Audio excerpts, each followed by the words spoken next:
Now let me to introduce the State Councilor of Romanian presidency, Ligia Deca. Ligia Deca is a young woman, but having an extraordinary experience in Brussels European community. Please. Thank you very much.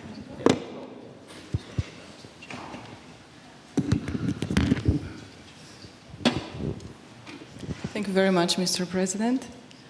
Your Highness, esteemed directors, President of the Romanian Academy, distinguished guests, dear students, ladies and gentlemen.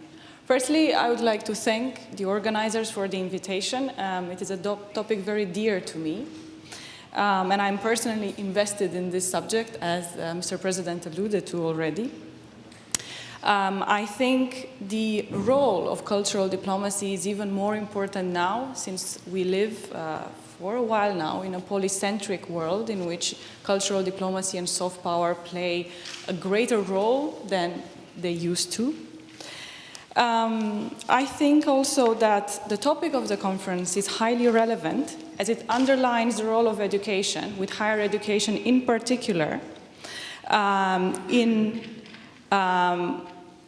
fostering mutual understanding and intercultural bondage. And I think this is especially important since we are in Europe which has been building better links between its countries through academic exchanges. Programs such as Erasmus are now notorious for bringing about more understanding between European countries, and not only that, it seems that they also address demographic issues if we look at the recent European Commission impact assessments. We have also benefited from other higher education exchange programs, such as, for example, Fulbright and other national exchange programs, which have been, as the Minister underlined, produced a vibrant community of people which understand Romania, value Romania, and that promote Romania all across the world.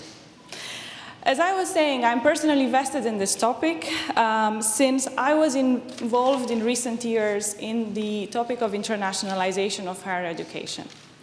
I was the head of the Bologna Process Secretariat, which is a European-wide intergovernmental process aimed at making higher education systems of 48 countries more understandable, so that if a graduate takes his or her diploma, and takes it to another European country, that process is easy and facilitates this exchange and also labor mobility. The same process is also aimed at enhancing the understanding of the very diverse European culture that we see in each national context, and this national cultural heritage should be preserved in order to preserve the uniqueness of Europe as a whole. I think it's also relevant that I was working in Brussels for 2 years as the president of the European Students' Union, which is a very unique organization in the world context, since it's a partner for dialogue to the European Commission, to UNESCO, to the OECD in shaping international higher education policies. And there, the voice of students in policymaking and in cultural diplomacy has seen its success. For example, the social dimension of the Bologna process, or the student participation idea that we hold so dear in higher education in Europe, has been brought about by student representatives from all European countries. I have also been involved in the national context, working closely with Mr. Adrian Curaj on enhancing the base of knowledge for building a national strategy for the internationalization of higher education. In the past 5 years, a number of studies have been built preparing for a national strategy on the internationalization of higher education, which is actually in the works. And I'm very happy that this topic is not only a topic for high-level policymakers, but it's now very dear to universities. Since now universities have to perform in a global world, but at the same time enhance the potential of the national context and respond to regional and local demands. So in effect, we are talking now about universities which need to be, as the researchers say, global in their endeavors and in their mission. We also see several hubs fostering cross-border higher education that have emerged, especially in Asia and the Middle East. And they are, as Jack Lee has said, leveraging cultural heritage as an instrument of soft power by emphasizing shared cultural identities and values. Education also contributes, or should contribute, to expanding the borders of knowledge and the perception of other cultures. It, as some say, humanizes international relations by enhancing intercultural dialogue and promoting a better world based on cooperation, trust, and mutual understanding. Education is, in fact, more than an instrument of cultural diplomacy. It is an active part of this process, and the national education system has the responsibility to prepare its citizens for the global current realities.